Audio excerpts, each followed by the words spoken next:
Saudara, seratusan mahasiswa dari Institut Agama Islam Negeri YIN Lok Semawe melakukan aksi unjuk rasa di depan Gedung Dewan Perwakilan Rakyat Kota setempat pada Kamis siang. Dalam aksi tersebut, mahasiswa meminta sejumlah poin tuntutan, diantaranya mendesak pemerintah bersikap tegas terkait aturan PPN 12% yang hanya untuk barang mewah.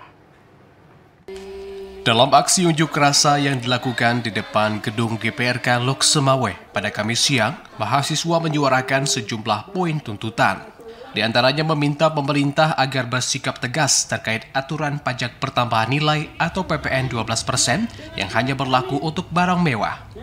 Menurut para mahasiswa, terkait aturan tersebut harus ada klasifikasi melalui turunan peraturan baik Perpres maupun Permenkyu sehingga tidak terjadi ambigu di kalangan masyarakat. Dalam aksi itu, para pengunjuk rasa juga meminta sejumlah poin tuntutan lainnya, seperti meminta pemerintah untuk menstabilkan harga kebutuhan pokok yang saat ini melambung tinggi di pasaran. Secara tidak langsung lama-kelamaan, rakyat kecil juga nanti kena dampaknya.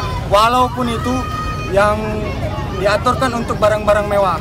Dan kami untuk menolong rakyat kecil, kami bekerja untuk masyarakat Indonesia semaksimal mungkin.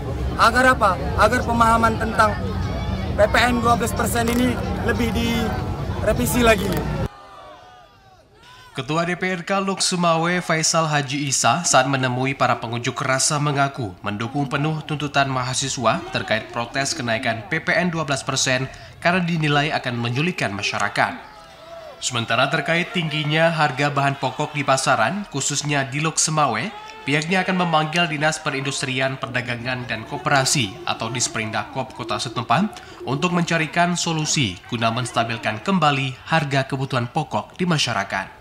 Kami juga sebagai lembaga perwakilan rakyat juga menyetujui aspirasi daripada masyarakat semua untuk bisa menindaklanjuti kebijakan pemerintah pusat yang memang tidak yang mencekik rakyat tentunya dengan dibebankan pajak yang begitu besar.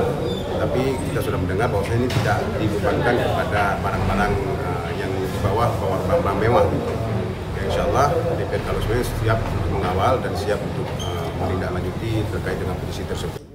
Aksi unjuk rasa yang dilakukan oleh mahasiswa ini berlangsung damai dan berakhir pada pukul 12.00 waktu Indonesia Barat dengan pengawalan ketat oleh personel Polres Lok Semawe. Dari Lok Semawe, Fajar Siddiq, TV Aceh melaporkan.